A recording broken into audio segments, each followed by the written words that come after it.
Well, if I sound a little bubbly, guys, it's because I had to guzzle that Diet Coke really quick. It didn't take long before round 3 started. Anyway, this is Lee from Untapped Potential. We're beginning round 3 of a Magic Origins draft on Magic Online. We are 1-1 right now. We lost a hard-fought round 1, and we managed to scrape a win in round 2 despite some horrible misplays on my part. We've lost the die roll here, so our opponent's currently deciding whether or not they want to go first. We need to decide whether or not we want to keep this hand. We are drawing first.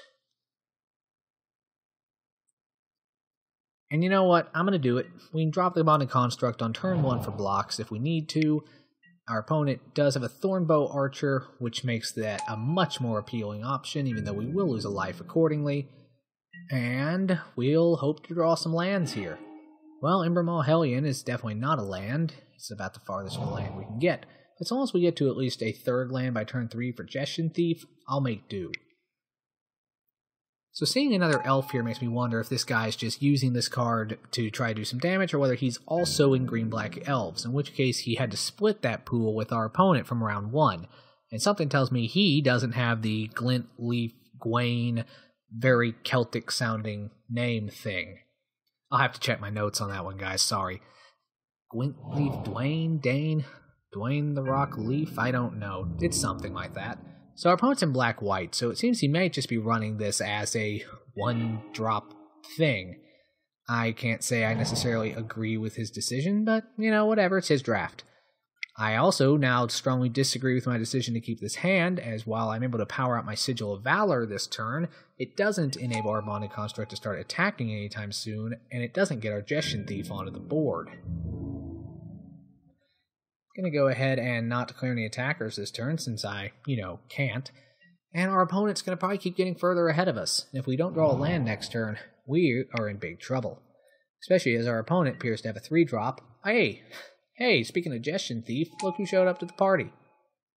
It's Gestion Thief. And our opponent passes their turn, and Stratus Walk. Well, I hate it. Let the record show that I hate what I'm doing here, but I'm going to put it on in order to cantrip here and draw a card. Land.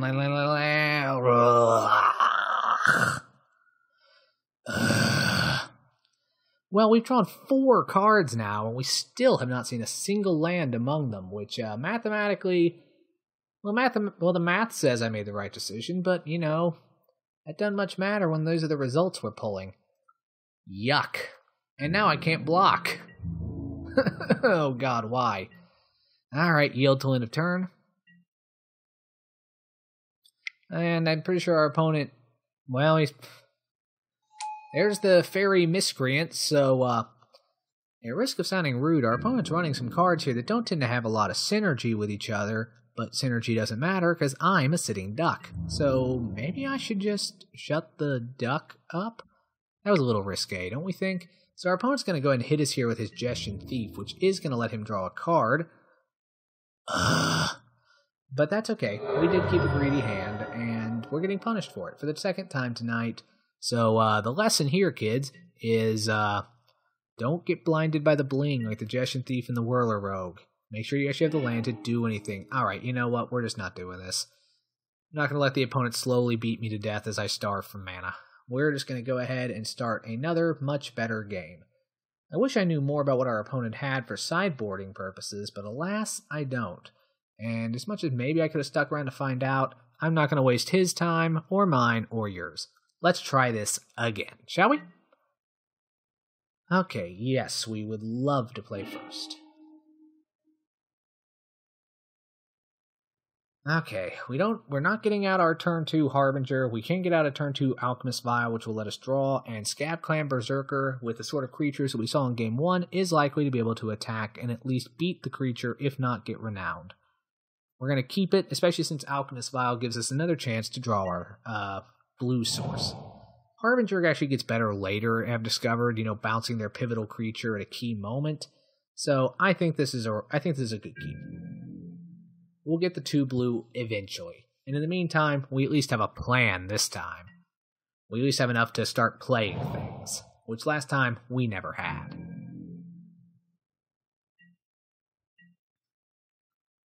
And there's the blue source right there anyway. So now I feel so much better. We're going to go ahead and run out Alchemist Vial, which lets us draw another card, keeping a good start of our field. And there's Whirler Rogue. Oh baby, okay. We can't do anything else this turn. Next turn we can play Mountain, get out the Scab Clan Berserker, hopefully get damage and get Renowned in against our opponent. And then if we can get another blue source between now and turn 4, we can drop a Whirler Rogue right on time. And that would make me a happy camper. Especially since our opponent didn't get to do anything here, which means unless he has an instant speed bounce spell, and to be fair, they do exist at 2 mana, we're going to get in and get our Renown trigger here.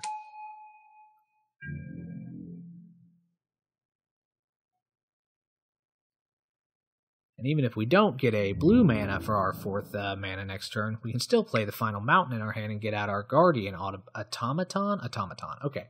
So yes, we definitely still have a plan next turn, we have a play, and now if our opponent plays any sort of non-creature spell, they're, is it non-creature? Non-creature. If they play any non-creature spells, they get to pay the penalty, which is fine with me. Yeah, so something I guess we can talk about here while our opponent does their turn is we can illuminate the mistake I made back in game 1, which is to say that, keeping a hand because it has good cards in it, if it doesn't have the mana to support it, or doesn't even, have a quote-unquote plan, that's a bad call. And Claustrophobia here will keep our creature tapped down. They're going to pay 2 life for the privilege, though, so we don't get to untap our enchanted creature, and but we can still activate its ability. So as far as creatures to have permanently locked down goes, it's still going to sit there causing problems for our opponents, just not as many as we would like. But yeah, keep a hand that has good land, but also keep one that actually, has a plan, I guess is what I'm trying to say here. So there's another Guardian Automaton off the top. So like we said, we are definitely doing that this turn since we can't cast Whirler Rogue. In a perfect world, our next draw would be another island, so we can either play Pricklebore on curve at turn 5, or Whirler Rogue, or even Harbinger at flash speed if we decide to get cute. We can't attack this turn, so I'm going to go ahead and just yield. Save ourselves some time. And since I can't do anything this turn, I'm going to yield too. Our opponent seems to have finally got their black mana source, and here's a Screeching Scab. So when it enters the battlefield, they put the top 2 cards of their library into the grave. They lose the Scrapskin Drake, which I've managed to not accidentally call the Crapskin Drake tonight. I was proud of myself till just now. And they lose an island. And speaking of islands, guess what just showed up for us? So we don't gain anything from doing any of this in main phase 1. So we're going to go ahead and attack with the Automaton here. In case he has some sort of bounce or removal spell, we're going to try to draw it out now. Hey, what do you know? He plays the Touch of the Moon Glove, which will give his creature +1/+0 and Death Touch to end of turn. Whenever a creature dealt damage by that creature dies this turn, its controller loses 2 life. So basically what's going to happen here is we are going to lose our Automaton, we're going to lose 2 life, he's going to lose his Scab, and he lost 2 life off Scab Clan Berserker in order to use it. So the 2 life thing kind of comes out in the wash. So, okay, he declares his blockers, all well and good. Okay, so now we lose 2 life, but thanks to our Guardian Automaton, we gained 3. So, fine with me. We're actually going to go ahead and roll out Pricklebore here. Since our opponent doesn't have a creature and just use one of their combat tricks, we're probably going to start getting in for 5 first strike damage during our opponent's next turn. We can have Whirler Rogue and Harbinger of the Tides now as insurance, as well as the other Guardian Automaton. And even if our opponent starts playing blockers, we always have the Alchemist Vial on hand to tell him, hey, this turn, no you don't. So here's Separatist Void Mage, fine, he's going to return Pricklebore to our hand and basically just buy himself a turn to get ready. It's a good tempo play. Kind of wish now I had rolled out the Whirler Rogue, as that would give me the ability to say, sure, you want to bounce that? Seems good. Except then he would have just chosen one of our Thopters, so, fine.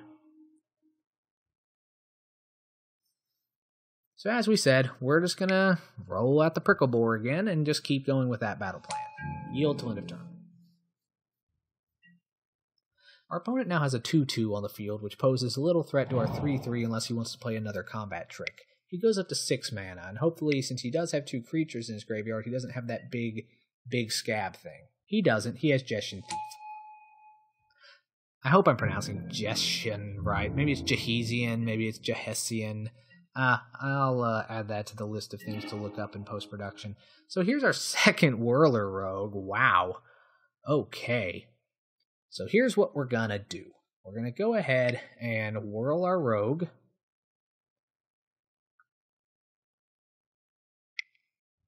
And our opponent has a spell. Calculated Dismissal. Counter target spell unless its controller pays 3. And thanks to Spell Mastery, which he has, if there are 2 or more instant or sorcery cards in your graveyard, scry 2, which he does get to do. And that also triggers Prowess, but it also hurts him with the Scab Clan, whatever it's called. So now that becomes a 2/4.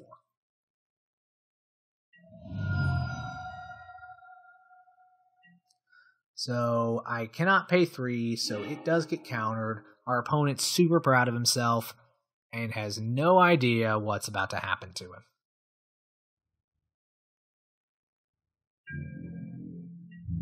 So we're going to go ahead and attack with our Prickle Boar here. And honestly, if he wants to double block and successfully trade, I'll kill the Jeshian Thief, and that's okay. I'm not going to use my Alchemist Vial this turn, even though I thought about it. If he wants to double block, great. If he wants to take 5, also fine. Hopefully he double blocks. Looks like he may just be going for the single block, though, but honestly, that's fine too. So he only has 1 card left in his hand, and while sure, I don't have any way to block, but I can also make sure his creature can't attack this turn. Go ahead and drop that at the beginning of combat step. Put that halt there real quick. So we're just going to stop him from being able to attack next turn to refill his hand the way he wants to. And there's the Thornbow Archer once again, which he's not an elf, so I guess he's just trying to use that as a chump blocker or as a way to do some extra damage. So we're going to go ahead, target creature can't attack or block this turn, and sacrifice that and use our last mana. Preventing him from drawing a card here seems really good. Because we want to keep him on as few options as possible while we've got this really rich hand with another Whirler Rogue. We've got Harbinger, and we now have the mana to do multiple things at once. We're going to go ahead and attack with Prickle Boar first, though, try to draw out any other tricks he may have, and possibly to try to clear some of his more obnoxious creatures off the field. He's probably just going to block with the Thornbow Archer here to prevent the damage, and that's all well and good. Yeah, he does. So basically that at this point in the game just showed up to be a chump blocker, because it's great on turn 1 in a deck without a bunch of elves, but not really great after.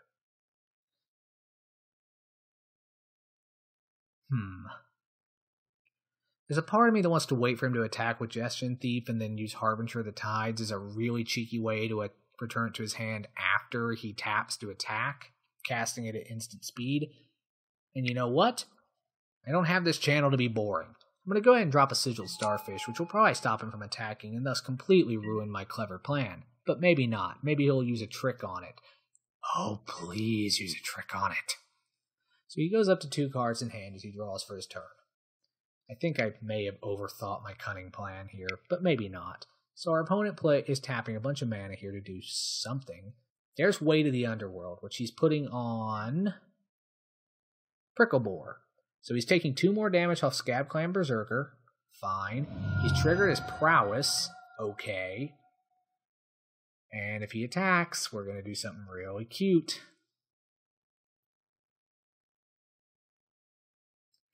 Heck, maybe I'll return my own Prickle Boar to my hand to get that Way to the Underworld off. Can I do that? Tapped creature an opponent controls. Oh, boo-hoo. I can't. And we kind of outplayed ourselves on this one, as he didn't end up attacking. And there's another Starfish.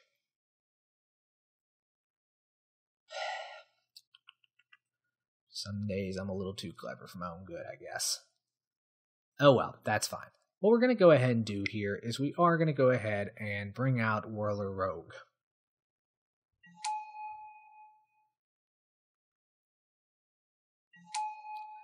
And it may not be a lot of damage, but we are going to go ahead and tap my... No. Okay, I didn't accidentally do that again. Prickle Boar cannot be blocked this turn. So yeah, first strike can't be blocked. Okay, we're going to go ahead and declare attacks.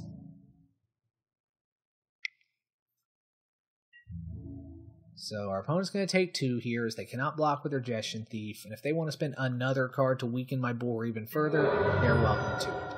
So in the second main, for lack of much else to do, we're going to place a second copy of Sigiled Starfish to continue to shore up our blocking game, pun sort of intended, and end our turn. Our opponent still only has 2 cards in their hand, 1 less now after they play yet another mana, and we have a very solid board state with a bunch of Thopters. So it's the beginning of combat step now.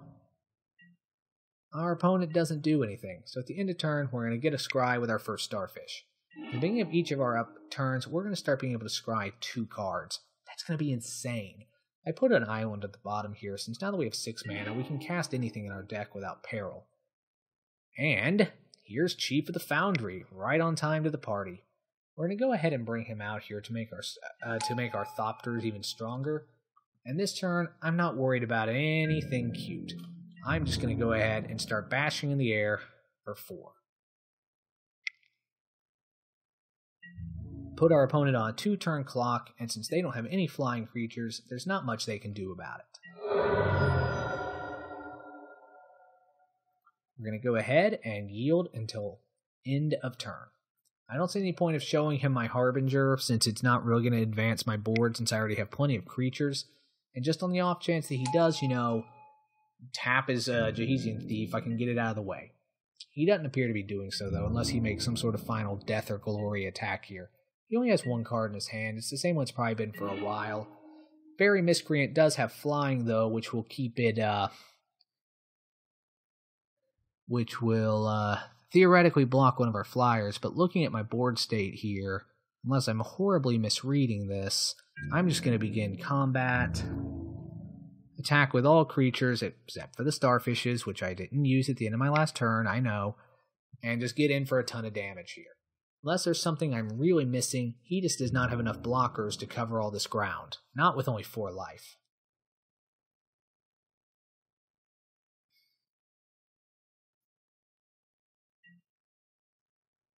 See what he's got. To our opponent's credit, he does not concede and does indeed go down with the ship. So we finally proceed to Game 3 after our deck gets some mana and does what it's meant to do.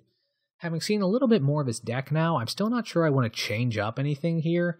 I mean, he had some instants and sorceries, sure, so maybe it's better than Stratus Walk, which so far has been a bit of a liability to us in every match it's been in. Well, no, not really. We totally rode it to victory in the last round.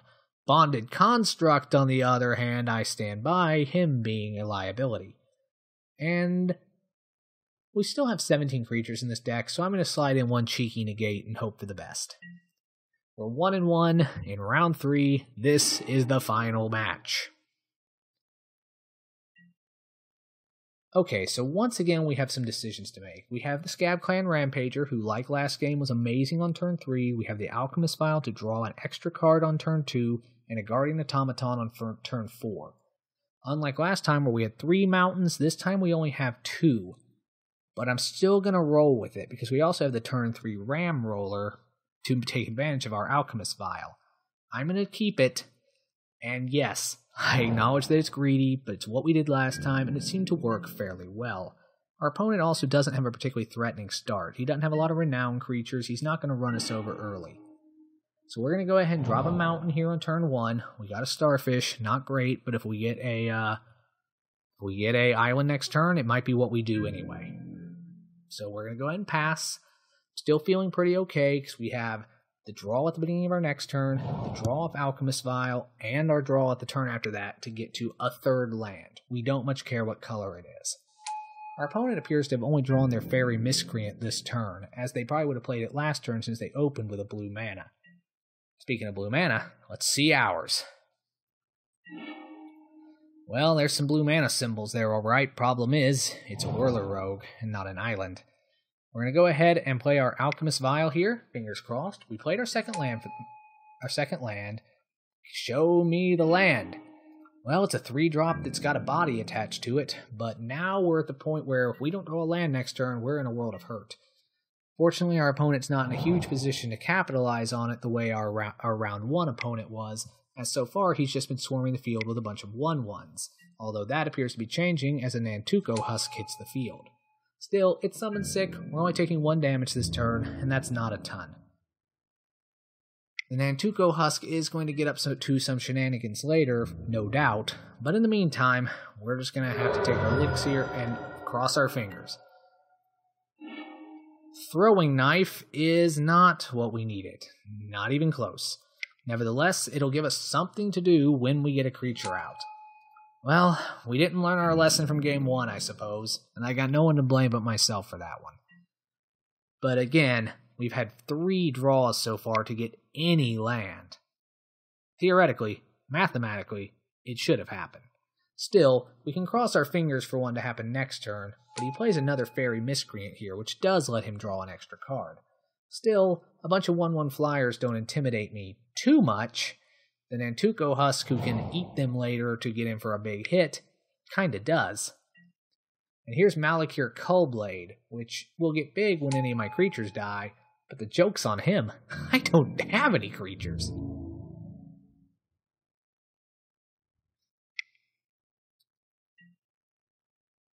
So 3 more damage coming our way that we're in no position to deal with. And fingers crossed for our land. There it is. Okay, we got a 3rd land. We now, or at least we can start playing Magic. And I think the plan here is just to go ahead and... The plan here is to go ahead and drop the Ram Roller, because next turn we can follow up with Chief of the Foundry, which will make it a 5/4. Our opponent will have to start holding some things back or chump blocking, and either way, we can start getting in for some big damage. We still would love a blue source, and maybe it was a misplay there. Maybe the Scab Clan Berserker was the better play. We'll find out. Time will only tell. But we also could play Sigil of Valor going forward once we, start getting creatures out on the field, which will allow our Ram Roller to become pretty big. Our opponent may hold back a lot. If he only holds back 3, it will not be enough. Excuse me. Like I say, I had to guzzle that Diet Coke real fast. Well, here's the guy who took our Aspiring Aeronaut earlier. So it comes out, and he gets himself another thing.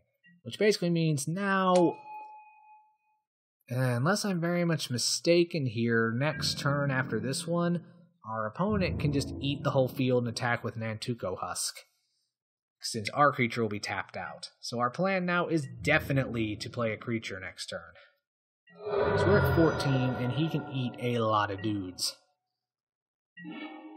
Stratus Walk shows up, but that's not something that's going to do us any good because, once again, we don't have our colors. So the only play here is to get Chief of the Foundry out in order to make sure our opponent, when they block this turn, has to lose a few more creatures than necessary. Problem is, though, they may not block at all. Or worse, they've got their Touch of the Moon Glove, which they're going to use to freely eat one of their creatures this turn and block us and not get us the value we were hoping for. Still, we at least have 1 grounded creature in order to block the Nantuko Husk should he try anything funny with it next turn. And we lose 2 life off of the Aeronaut, and the Cullblade starts to get bigger. Yeah, guys, we knew better. We said it, but we did it anyway. So, our opponent's going to begin his turn here. I'm trying to think of a way out of this. Unfortunate fact is, I really don't see one. There's Way to the Underworld to make our creature a 0/1, which at least still chump blocks, which is what we were already planning to do anyway, let's be honest. And here comes the pain train, all aboard.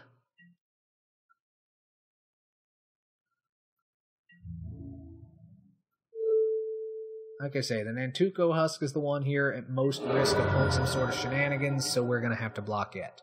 The Cullblade gets bigger, and we are down to 7 life.